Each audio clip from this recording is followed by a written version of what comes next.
Olá, aqui é o Rogério Chinem da Espiral da Prosperidade e você está aqui em mais um Money Tips Doc to Doc, onde eu vou comentar a semana que eu li a respeito de finanças e investimentos e fazer alguns comentários, ok? Para que você possa realizar investimentos melhores. Então vamos compartilhar aqui a minha tela. Então a gente vai analisar a reportagem da revista Exame, onde a capa é Por que está tão devagar? Não é fácil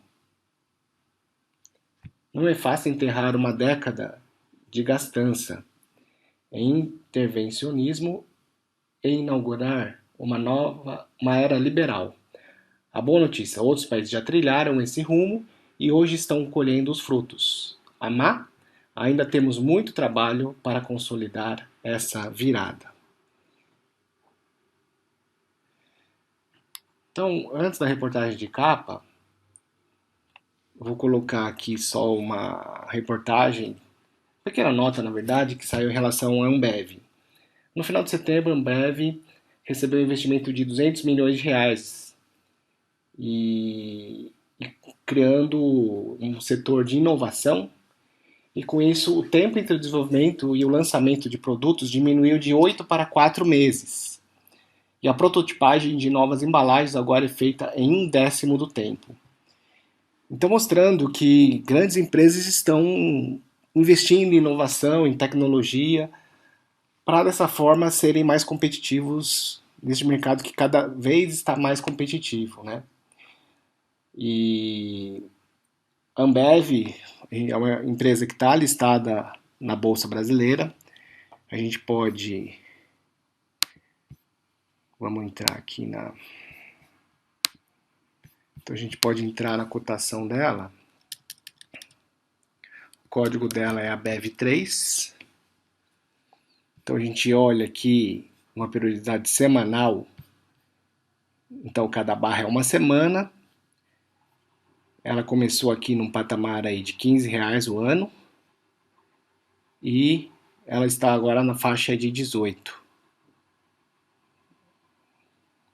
Mas a gente nota que ela teve uma queda bastante importante aqui, ó. Ela chegou a valer R$ 24 e teve uma queda chegando a R$ 15. Então ela vem sofrendo aí concorrência, né?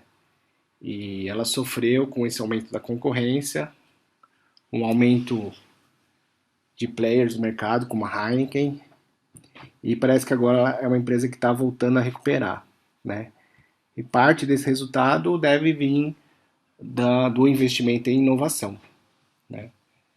Então, as empresas elas têm que se mexer para continuarem crescendo e serem relevantes no mercado. A empresa que não se mexer, ela acaba sendo engolida pela concorrência, né? Então vamos ver aqui. Então a reportagem de capa, por que está tão devagar? Não é fácil inaugurar uma nova era liberal numa economia acostumada ao empurrão do Estado. Mas a transformação no Brasil começou, e o exemplo de países que já trilharam esse caminho com sucesso indica o que não pode faltar daqui para frente: perseverança.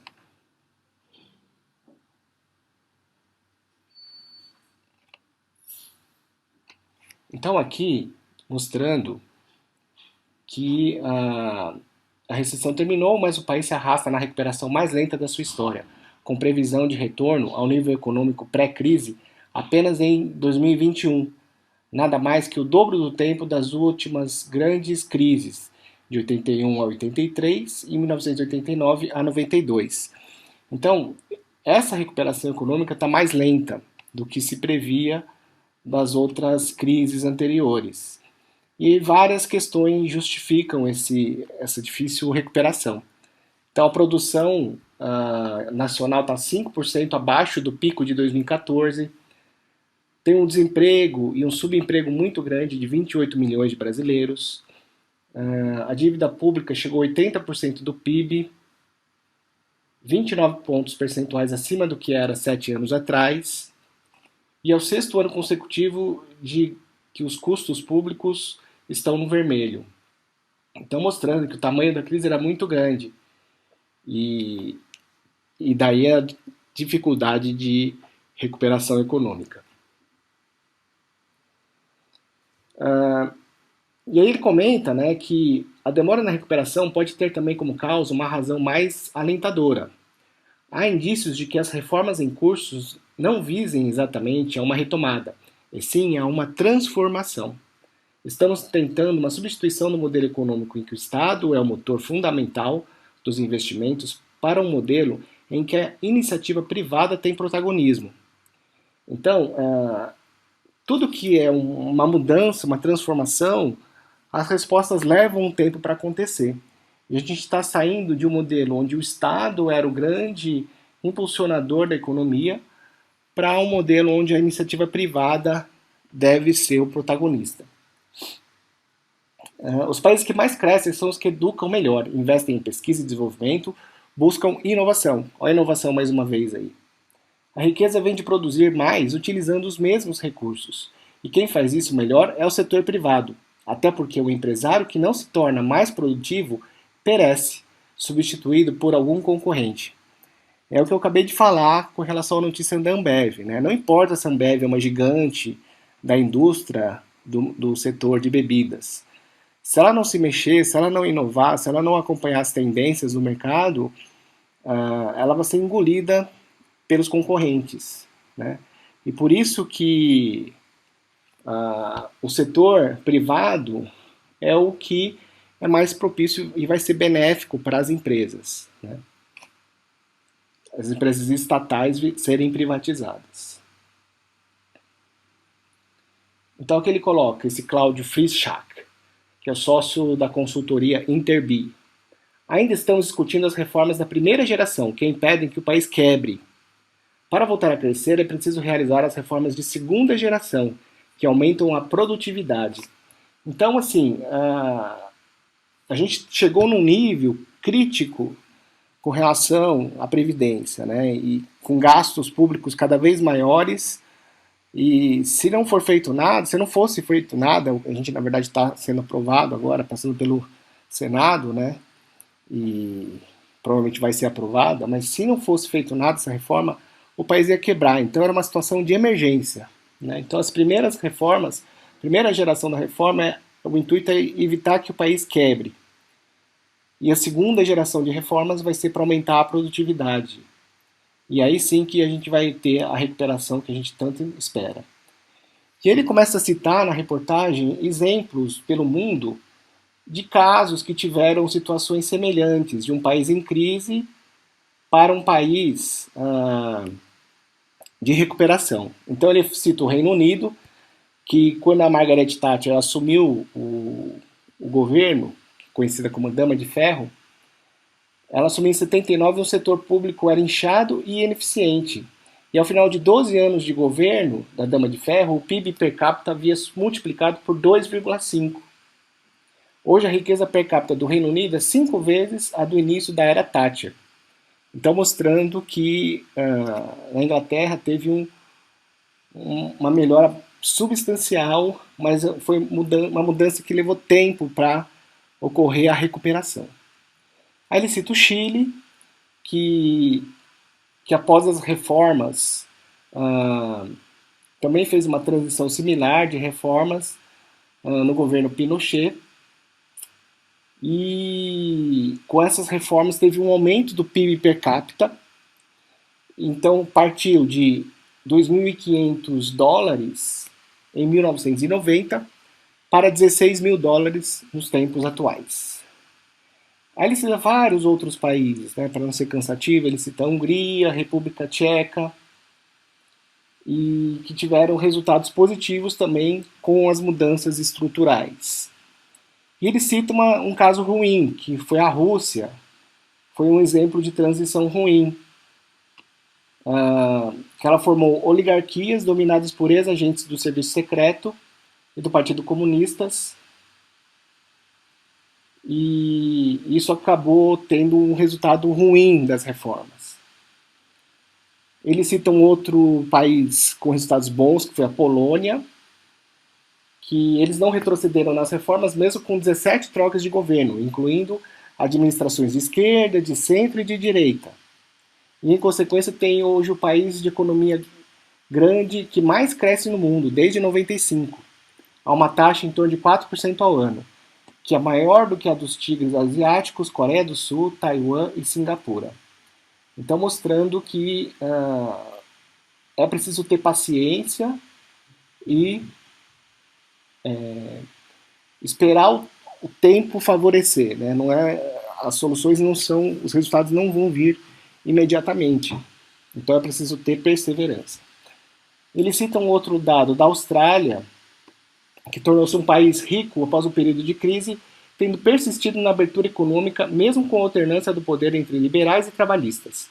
Até os anos 80, o mercado australiano era fechado à competição internacional. Os salários eram estabelecidos por uma autoridade centralizada e o Estado era monopolista, ou líder, em vários setores, incluindo telefonia, bancos, companhias aéreas e energia. Após as implementações de reformas, como a privatização e a retirada unilateral de barreiras comerciais, o país acabou se desenvolvendo.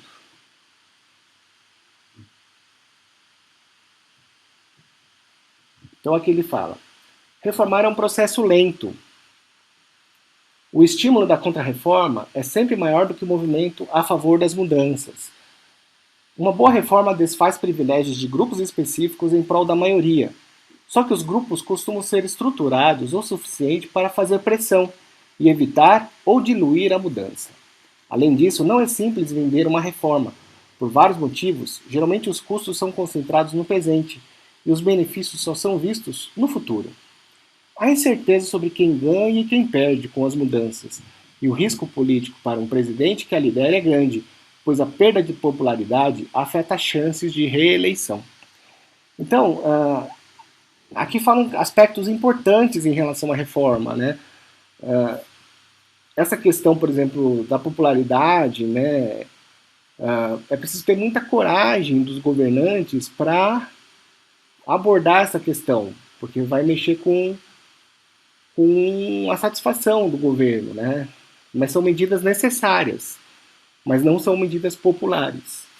Então aqui essa parte do texto é bastante importante e denota que acabou sendo postergada a reforma em governo após governo e chegou-se a um ponto onde não era insustentável. Então a reforma tinha que sair, né?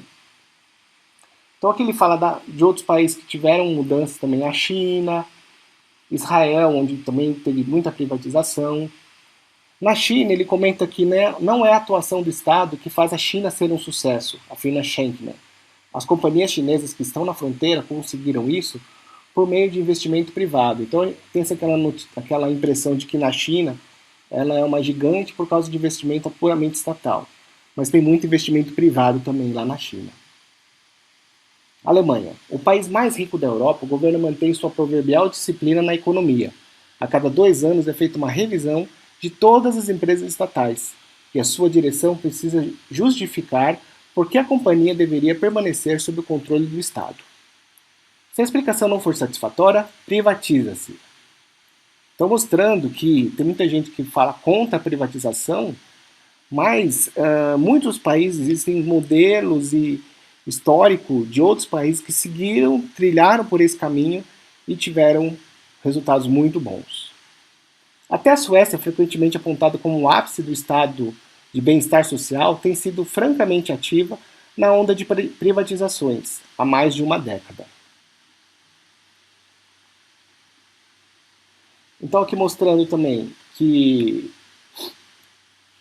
o mercado de capitais, as debentures, estão aumentando, então são várias empresas que estão captando dinheiro do mercado a taxas melhores do que a de investimentos de renda fixa, e com isso tem atraído um número de investidores maiores. Então, em vez de você comprar um título de renda fixa, alguma coisa, dessa forma você acaba comprando o debenture, prestando dinheiro para uma empresa para ela investir no seu crescimento. Então, houve aumento de 152% em valor de debentures e 90% em número de operações. Já girou 117 bilhões até agosto de 2019. Do ponto de vista de ações, o avanço ainda é lento, mas tem tido aumento da procura, né? Então, atualmente, em agosto desse ano, a gente tem uma marca de 1,3 milhões de pessoas que estão investindo, pessoas físicas investindo em ações. Mas que ainda falta, na reportagem, que ainda falta a entrada de capital estrangeiro também. E que a redução do risco Brasil pode fazer com que chegue um investimento estrangeiro aqui no Brasil. E aqui resumindo, mostrando aqui vários gráficos. Então esse aqui é da Polônia. A linha azul é a curva da Polônia e a linha verde é a curva do Brasil, mostrando o crescimento dela após as reformas. Aqui embaixo é da Austrália, a linha amarela é da Austrália, a linha verde é do Brasil. E essa última curva do Reino Unido, com as reformas da Margaret Thatcher em 1979 até os tempos atuais. Então, mostrando que essas reformas surtiram efeito, mas você precisava ter apenas paciência para esperar as mudanças surtirem efeito. Então aqui a gente vai numa outra reportagem sobre a DASA. Então mostrando que ela passou por uma crise em 2015, então teve umas dificuldades econômicas, e em 2016 teve uma reestruturação da diretoria, renovou 70% da diretoria e começou a investir mais em inovação, né?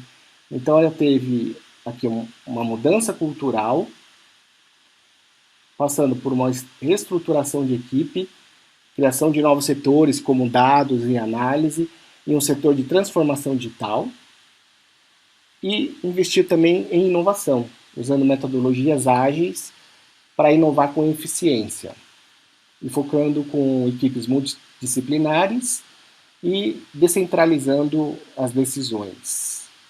Os grupos tinham mais autonomia para tomarem as decisões.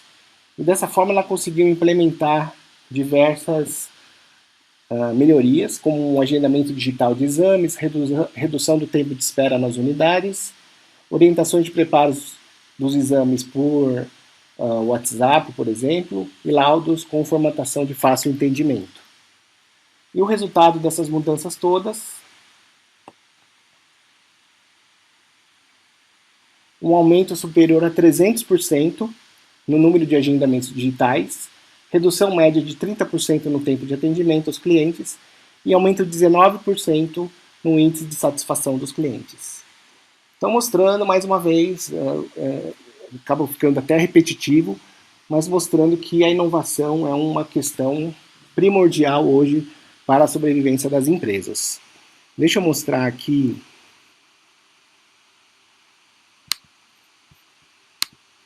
Vamos abrir o gráfico da DASA.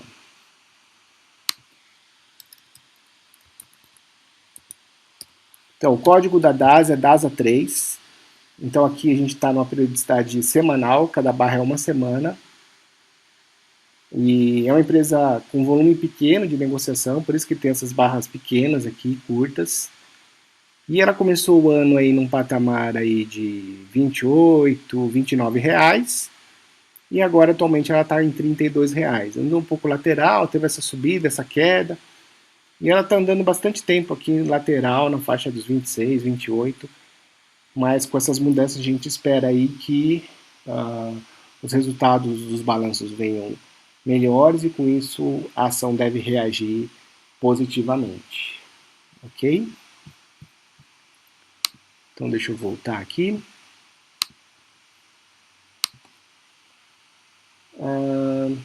Próxima reportagem. Visão global, uma China mais independente. Aqui é só para comentar que ele fala que a China é um caso singular de um país que se integrou à economia mundial do final da década de 70 em diante. Nos últimos anos, no entanto, o vínculo com os demais países passou a caminhar na direção contrária. A China vem reduzindo a dependência do exterior em várias frentes e está se voltando mais para o mercado doméstico. Então, assim, isso aqui é só para mostrar que o impacto, hoje se está se falando muito da guerra comercial dos Estados Unidos e China, talvez quem tem mais a se prejudicar com isso seja os Estados Unidos, porque a China tem um mercado interno muito grande e cada vez mais ela está reduzindo a exposição dela ao exterior. Então, o mundo depende mais de negócios dos produtos chineses do que a China depende mais dos produtos dos outros países. E ela está voltando mais para o mercado interno, né? Então, esse é um aspecto interessante aí, e importante a gente ter essa noção do movimento que a China está tomando.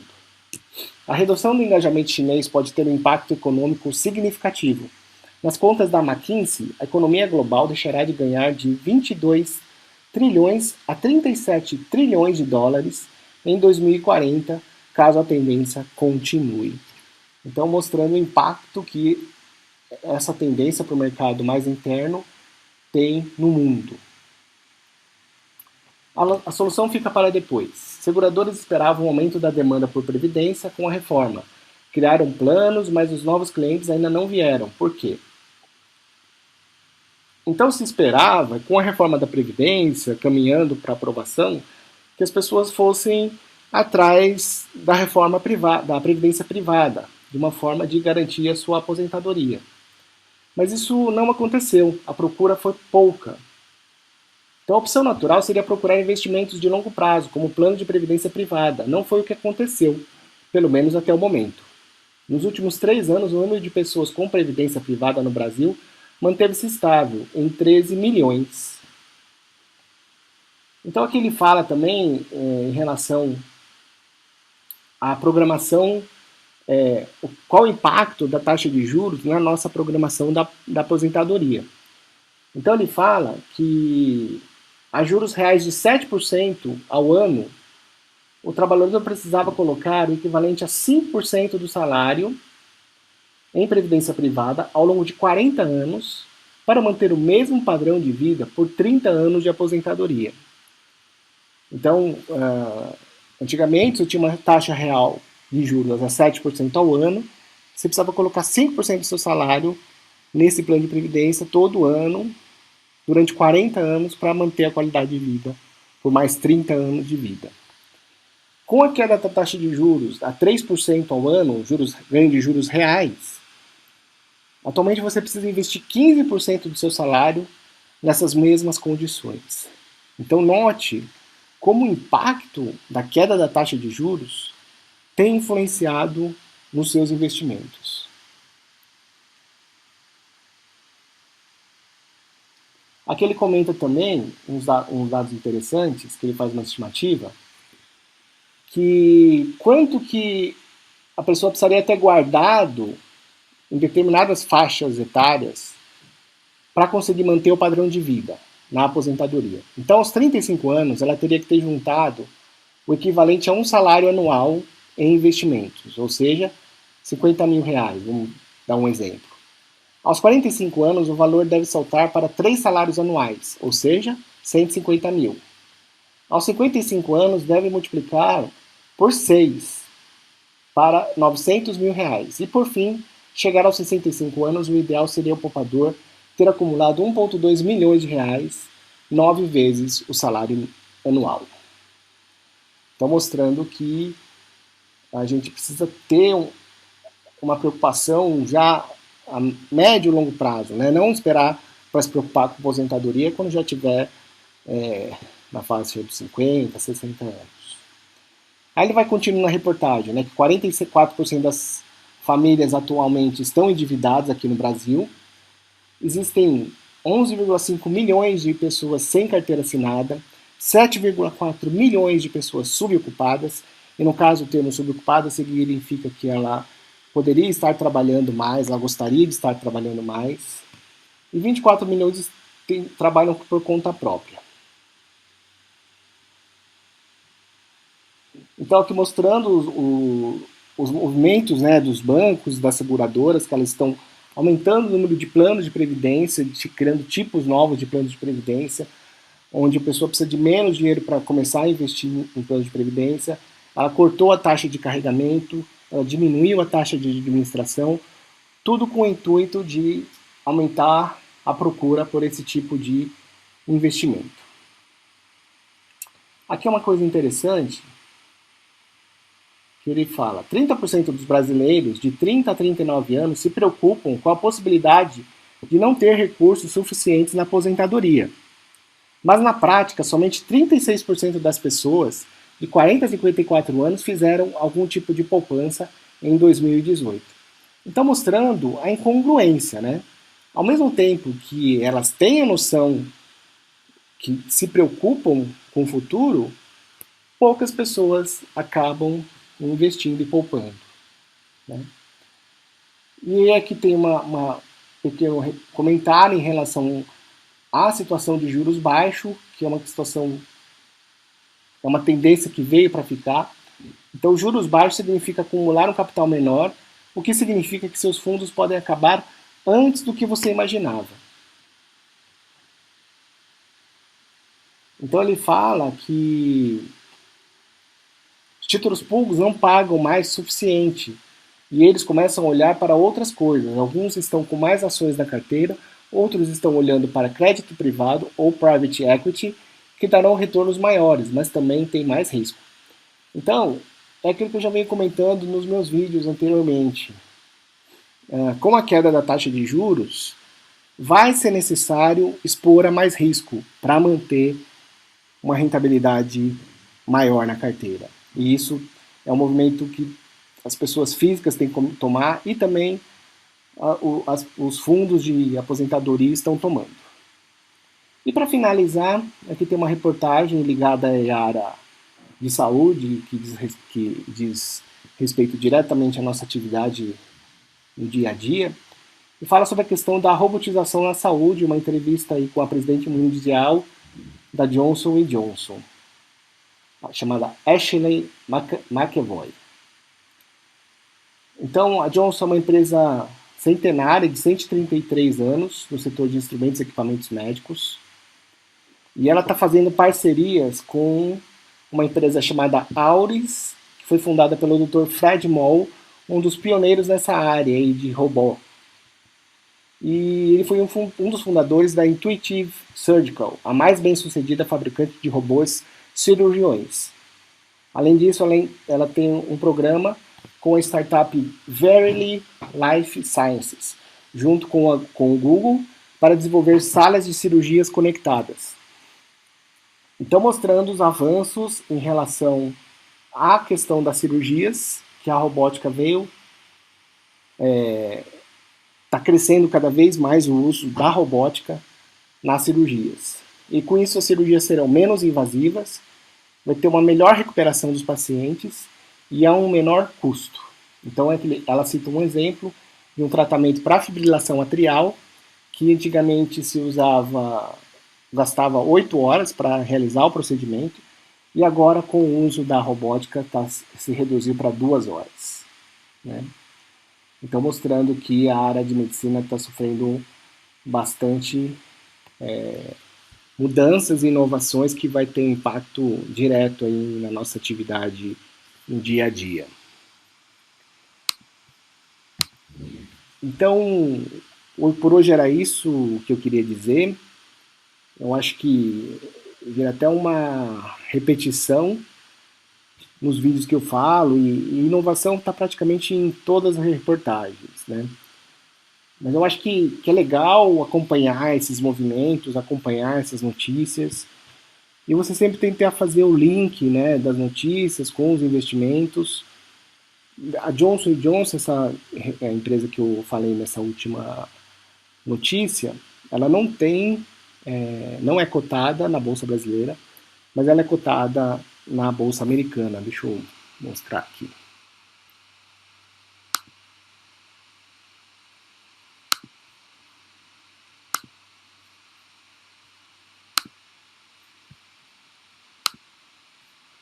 Então aqui ela é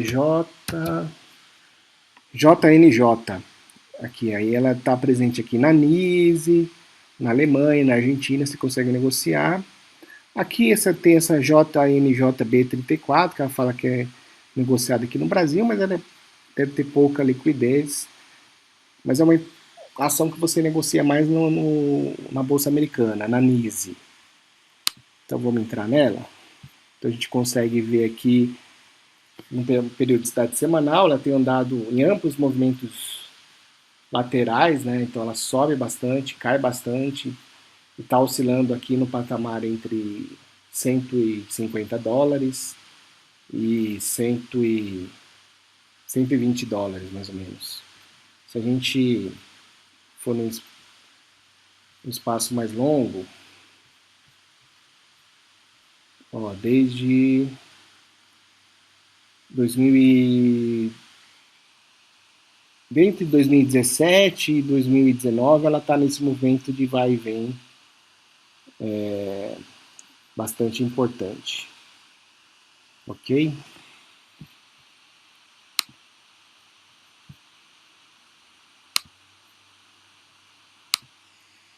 Então, é importante a gente ficar ligado nessas notícias e dessa forma tentar realizar investimentos melhores, né?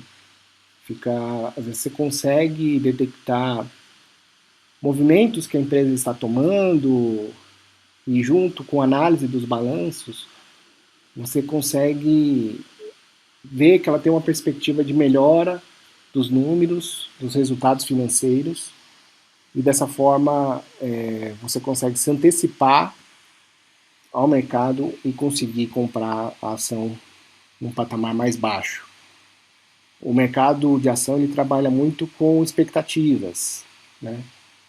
Então, se você consegue se posicionar antes, você consegue obter mais lucro, ok?